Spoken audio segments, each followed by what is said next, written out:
Salam sejahtera tuan-tuan dan puan-puan, berita terkini.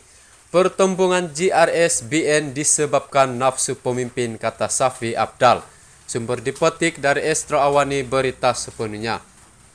Pertembungan antara calon Barisan Nasional dan Gabungan Rakyat Sabah pada pilihan raya umum ke-15 mencerminkan dua gabungan itu tidak mempunyai kesepakatan sejak awal lagi. Presiden Parti Warisan Datuk Seri Muhammad Safi Abdal mendakwa gabungan itu tidak ikhlas menerima antara satu sama lain termasuk di Sabah. Gabungan ini bukan gabungan yang ikhlas termasuk di Sabah. GRS bukan gabungan rakyat Sabah tetapi gabungan nafsu pemimpin-pemimpin ini, katanya kepada pemberita selepas majelis bersama rakyat di Kampung Panji di sini pada petang ini. Beliau berkata demikian ketika diminta mengulas beberapa kursi yang menyaksikan pertembungan antara calon BN dan GRS.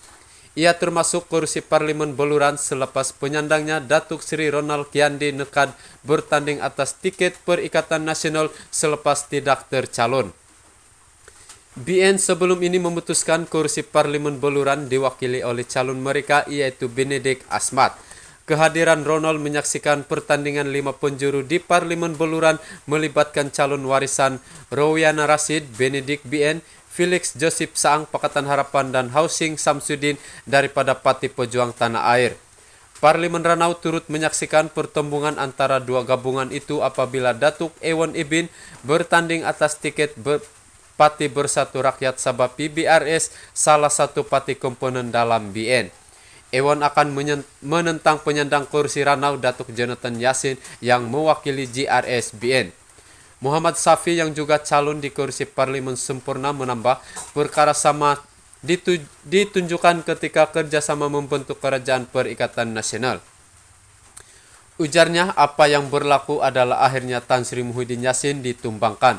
Contohnya bila Muhyiddin menjadi Perdana Menteri mementingkan kononnya landasan yang didendangkan ialah suara-suara kepentingan rakyat dan kepentingan negara.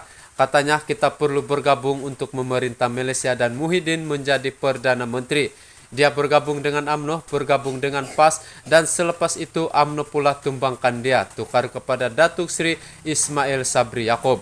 Selepas itu UMNO desak pula Ismail Sabri pula ditumbangkan, kata Muhammad Safi.